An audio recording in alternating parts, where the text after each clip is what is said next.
Hello বন্ধুরা, আমরা শিখব কিভাবে একটি ডাইনামিক ড্রপ ডাউন তৈরি করতে হয়। আপনারা দেখতে পাচ্ছেন এখানে ভীষণ পর্যন্ত এতগুলো আইটেম আছে। নেক্সট টাইম আমি যদি চাই যে আরো একটি আইটেম তৈরি করব এবং সেই আইটেমটি বরাবর এখানে একটি ড্রপ ডাউন তৈরি করা আছে আর নিচে দিয়ে শো করবে।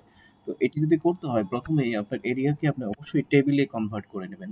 তো আমি কন্ট্রোল টি দিয়ে টেবিল করলাম অ্যান্ড হচ্ছে মাই টেবিল হ্যাজ হেডার্স দিয়ে দিলাম। অ্যান্ড হচ্ছে এইখানে আমরা একটি ড্রপ ডাউন করব ডাটা মেনু থেকে। বিপদে ড্রপ ডাউন করার আগে আপনাকে যেটি করতে হবে, এই কলামটি ফুল সিলেক্ট করবেন। সিলেক্ট করার পরে এই কলামের একটি নাম দিতে হবে। হোম মেনুতে বা যেখানেই থাকেন না কেন, এটি হচ্ছে নেম বক্স। এই নেম বক্সে এই কলামের একটি নাম দিব, যেটি হতে পারে আইটেমস। আইটেমস দিয়ে দিই। আইটেমস নাম দিলাম। এই আইটেমস নামটিকে এবার আমরা এইখানে ড্রপ ডাউনে লিঙ্ক করব। ডেটা মেনু থেকে দিস ইজ ডেটা ভ্যালিডেশন, দেন এখানে লিস্টে ক্লিক করব আর এখানে আগের কিছু থেকে থাকলে সেটাকে আমরা মুছে দিই। এখানে ইকুয়াল টু আইটেমস মাত্র যে নামটি আমরা দিলাম, ওকে।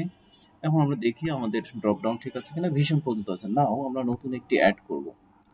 নতুন একটি অ্যাড করলাম। এখন কথার কথা আমরা ওয়ালটন দিলাম। ওয়ালটন। এবার আমরা দেখি ওয়ালটন এখানে এসেছে কিনা। Walton, it's working nice.